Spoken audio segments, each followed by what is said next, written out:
Au lieu du regard des autres, vous essayez le regard sur soi. Bonjour à tous, je suis Eva Ledemé, spécialiste en gestion du stress et des émotions et je vous partage ici mes conseils bien-être et de santé psychologique.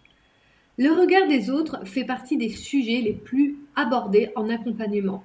Peur du jugement, de l'image que l'on renvoie, de ce que les autres peuvent penser, mais aussi la peur de l'échec face aux autres.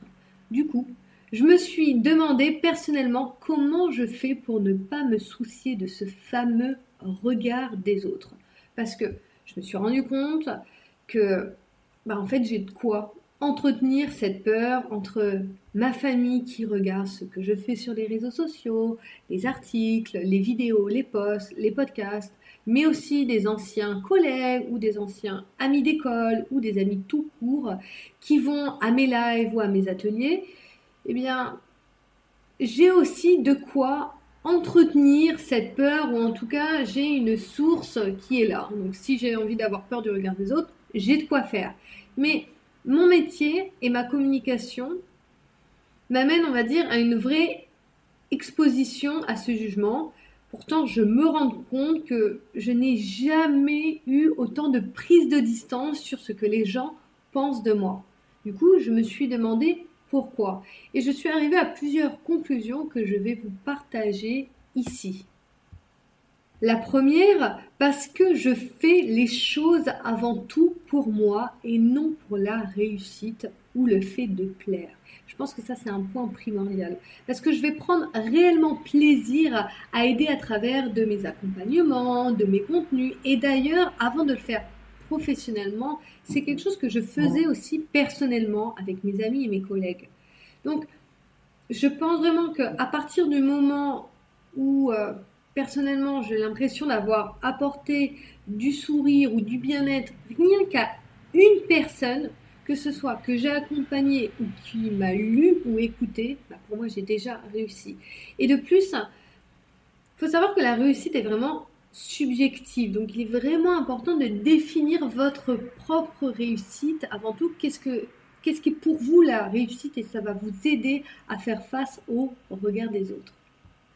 Deuxièmement, je fais toujours les choses car j'ai envie et non parce qu'il fait bien ou parce que c'est correct de le faire. Et on est bien d'accord, entre vous et moi, souvent on va faire les choses un peu pour les autres ou parce que c'est bien de le faire. Et en fait, ce que je fais, j'essaie de le faire en adéquation avec ce que je suis et ce que je pense profondément. Et que je pense, on va dire de manière profonde, que ce soit bien pour moi, mais aussi pour les autres avec qui j'interagis. J'ai vraiment besoin d'avoir du sens et un objectif qui est positif pour les personnes avec qui j'interagis ou pour les personnes qui vont me lire ou m'écouter. Ensuite, professionnellement, ma dimension humaine est bien plus forte que ma dimension business. Donc, si je regarde mon travail, la dimension, on va dire, de don personnel que je vais donner quotidiennement est supérieure à mes revenus ou à la rentabilité business. Alors, attention, ce n'est pas un point que je vais conseiller à tous les entrepreneurs car ça dépend des personnalités. Pour moi, cela fait partie des choses qui vont vraiment me rendre heureuse. Donc, dans ce point-là, c'est aussi important pour éviter, ou en tout cas pour que l'impact du regard des autres ne vous impacte moins ou vous impacte très peu, et bien c'est faire des choses qui vous rendent heureux. Je vais vous donner un exemple. Par exemple, recevoir un message d'une personne qui a lu un de mes textes et ça l'a aidé à se sortir d'un coup de déprime, ou d'un moment difficile, du coup ça va me faire vraiment plaisir. Et d'ailleurs, ce n'est pas là quand je vais vous parler de ça, c'est pas parce que c'est autant une personne qui va juste m'envoyer un message comme ça que une personne que je vais accompagner. Les deux, pour moi, c'est une réussite. Autant les accompagnements professionnels que les petites aides que je peux donner gratuitement au travers des réseaux sociaux. Ces deux, on va dire, niveaux m'apportent autant de bonheur. Donc ça, c'est un point personnel à moi et c'est important que vous aussi, vous preniez le temps de découvrir les points qui vous rendent heureux. Et ça, je le répéterai jamais assez. C'est pour cela qu'il est important de bien vous connaître pour cultiver des actions qui ont du sens pour vous. Peu importe comment les autres font ou fonctionnent, eh bien, au lieu de s'inquiéter du regard des autres, inquiétez-vous du regard que vous avez sur vous. Et quand vous allez dans ce sens-là, vous allez voir, ça va être quelque chose qui va être bien plus libérateur et en plus, ça va vous permettre d'être plus dans une action et dans une énergie qui va avoir du sens pour vous, mais aussi au niveau de votre productivité. Car quand vous cultivez au quotidien des petites actions qui vous rendent heureux ou heureuse, vous allez voir que naturellement, il y a tout un environnement qui va se créer, qui va faire que ce bonheur, il va faire écho, il va rebondir dans plein de choses de votre quotidien, comme la productivité, l'efficacité et aussi vos relations.